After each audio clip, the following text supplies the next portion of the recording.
G'day guys and welcome back to Gray's Software and Automation, and today I'm going to be covering like a really cool tip that I found, especially for business owners who do a lot of movement around the place. It's how to get your transcriptions from your verbal setting to a text setting. Now, you've probably seen a lot of these things where they have the clip on the back of the phone where you got your Claudes and your Whisperflow is a really good application still, but you don't necessarily need to have those applications in order to get the same kind of results. So pretty much looking at two primary free methods and then going to go through the whole workflow. So pretend you're in a meeting setting and you want to record what you're saying to your client and you're talking back and forth. Now for both, most of us have a phone with us and we build it out. Our workflows are built out to the point where we have the ability to record things in a meeting, and then we transcribe those things, send emails off, and do all the other stuff for our clients. So what we have for either system are two applications like Apple Notes and Voice Recorder for Samsung. Now, I understand that each kind of manufacturing company does, on the Samsung and Android side, does have their own version, but they all have this system now that's very popular. So how they work is you pretty much record yourself talking into your phone, and it records a .mp3 or an audio file. And then each of these systems have built-in function now where they transcribe it into raw text. Now, in Apple's case, you can just sync your notes across your devices and then you can have access to it on your computer. But on the Samsung side, you might have to actually copy the notes and put it into another notes app so that you can see it on your computer, or put it into a Word document, whatever you see as being more useful for yourself. Now in this case, Samsung actually has a section called interview.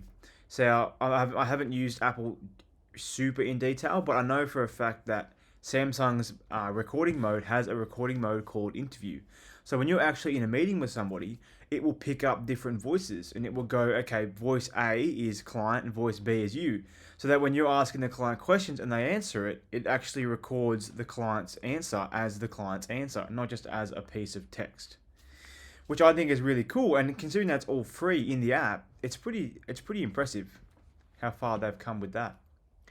But the principle is the same. Both of these apps are built into your phone and they're added value from your manufacturer.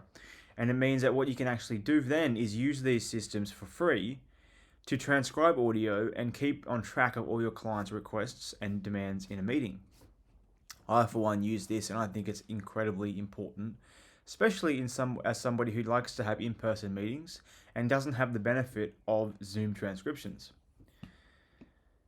So what you do after that, in my case, is I take it to my Google Keep. So my Google Keep is like my brain. All of my notes for my company live in Google Keep with a heading related to the text that's held in the Keep itself. But you don't actually have to do Keep. You can use any of your favorite notes app. Like I said before, Apple actually has their own notes app and that will sync across devices, and other things like that, which are used really to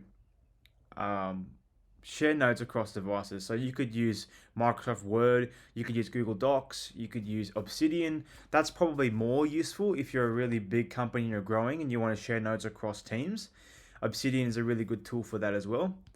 And then what we do after we have our notes shared across our team or across our workflows is we basically take it into our favorite AI model. This is my favorite bit here. So we take our text. We take the raw text, we could just copy it, like as in like select all and copy, and then we paste it into GPT, Claude or Gemini, and then we go based off the context of the text. Like you can pretty much, you use these guys to filter what's been said and kind of build yourself a workflow from there. So I'll skip through to the next section, which is how do we prompt it? All right, so inside the AI, what we can do is you give it the raw text and you say, this is a meeting note from client X about topic Y. I need a list of things that we spoke about and some deliverables from that meeting. The other part as well is if you're just talking to yourself, so I use voice notes to get my ideas out there and just talk about them and talk them through, because often what will happen is you'll find yourself talking about topics and things which sound good in your head, but once you talk them out loud, it doesn't make sense. So then you can go using the topic that I talked about from my audio in my transcript, create me a more of a like a business package or like an idea package based off this, as well as doing some feasibility studies on that too. The same thing as well is kind of doubled up, but what you can do is actually speak your content into existence. So if you're driving somewhere and you want to get some work done, you just press record on the thing on your phone, sorry, and then you just talk and you go, all right, this week I actually had an encounter with client X about this problem Y, and I wanted to share this with LinkedIn. And then you just talk about what happened and how it works, and then later on you can use that to format a LinkedIn post or other things like X or Reddit or always other platforms that you want to be present on for your business and to grow your business in your business's kind of niche, essentially. And this is also really good for talking about video ideas and other ways that we can really share knowledge without wasting time. Like it's kind of something you do in addition to another activity. And you can always be on top of these things. And like what happens as humans, we think about an idea and then we don't do anything with it and we lose it. And then we go, well, I had this really good idea last week, but I forgot about it. But in this case, what we can do is hook into one of these apps, record it, and then if we never use it again, we still have it as a data point. So that's something that I use is really cool. And what will come out of these prompts are things like this. These are like our outputs, right? So what we can have is a to-do list. So if you talk about back and forth with a client, or you have a progress meeting with a client and you want to find out what you need to do next, you have a to-do list. In this case, you can have a list of things that you have to do for them, or you have LinkedIn posts ready to publish. You can have a fully fledged YouTube scripts from your talkings in the video. So if you talked about a whole topic for 10 minutes in an audio file, that's probably the best part of a YouTube video. So what you do is you say, given the information I've spoken about in this topic, create me a YouTube script which I can then go and speak to my audience and provide value to them. The other thing I like to use it for is emails for clients. So often what will happen is after you have a meeting with a client, the best practice and something that's good to do is to actually send them follow-up meeting notes as well as actions and the progress that you're taking. The other thing that I like to use it for is content for all platforms. Like we spoke about before, you can talk about things without writing it down. So we don't actually need a keyboard nowadays. We can just use voice notes, which I think is so special, especially for people who suck at typing or don't have much time in front of a computer.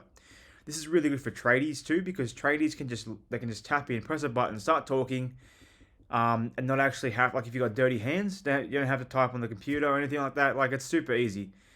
And quite literally an infinite other number of possibilities. So you could be sending team messages. You could be writing emails for clients based off text. You could be saying all this stuff. Like you could pretty much speak about in 1 hour everything that you have to do in that day to get through the day, and then get AI to do all of it. If it's text related, or to format how you would do that in a shorter time frame, or to organize your day, book in calendars, create calendar invites, send meetings, all this stuff. It's really, really fascinating what you can do with these simple tools, and they're all free. So what I mentioned before, when I said use those AI models, the free tiers in those AI models will actually work perfectly fine for this, as long as you're not using this every single day or multiple times in a day. When you do that, you may want to invest in the higher tiers. But for the most part, that's good for everybody. Now, that's a really short video today, and I hope I provided some value for some people. And I'll see you guys in the next one. Thank you for watching.